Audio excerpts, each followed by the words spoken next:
अॻूणे वज़ीर-आज़म शाहिद खाकान अब्बासी चयो आहे त वफ़ाक़ी हुकूमत हाणे बेटनि जी फुल लुट करण जे चक्कर में आहे। कराची में मीडिया सां ॻाल्हाईंदे शाहिद खाकान अब्बासी चयो त बेटनि ते कब्ज़नि लाइ वियो ऑर्डिनेंस जारी कयो वियो आहे।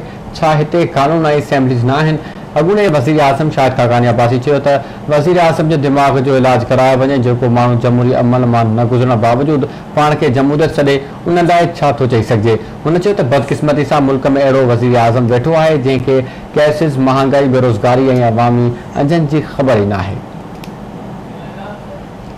थाना लाहौर में जो एक SHO साहब हैं जो रात के 2:30 बजे पाकिस्तान के आधे जो सियासतदान हैं उन पर रंगदारी के मुकदमे दर्ज करते हैं, तो आजकल तो यही हुकूमत चल रही है।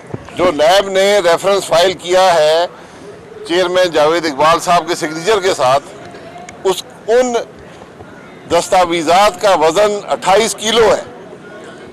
लेकिन जब हाई कोर्ट में जज साहब पूछते रहे बार बार कि ये बताएं कि इन अफराद का जुर्म क्या है, तो नैब जुर्म नहीं बता सका।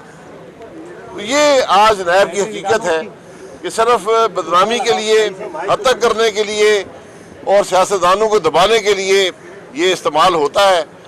इसके केसों की कोई हकीकत नहीं होती।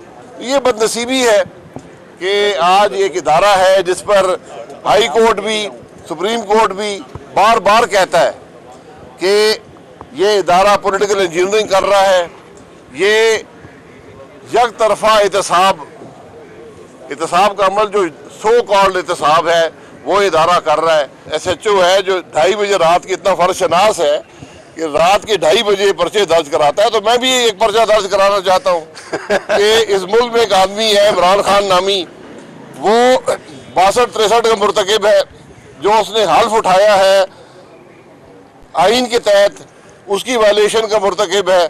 जो आदमी सरकारी अफसरों को बुलाकर ये कहे कि अपोजिशन पर पर्चे बनाओ, नाम ले लेकर बताए इस आदमी पर, इस आदमी पर, इस आदमी पर, और जो पार्लियामेंट्री पार्टी के लीडर के खिलाफ कौमी असेंबली में ख्वाजा आसिफ के खिलाफ ये कहे कि इस पर आर्टिकल 6 का मुकदमा बनाओ।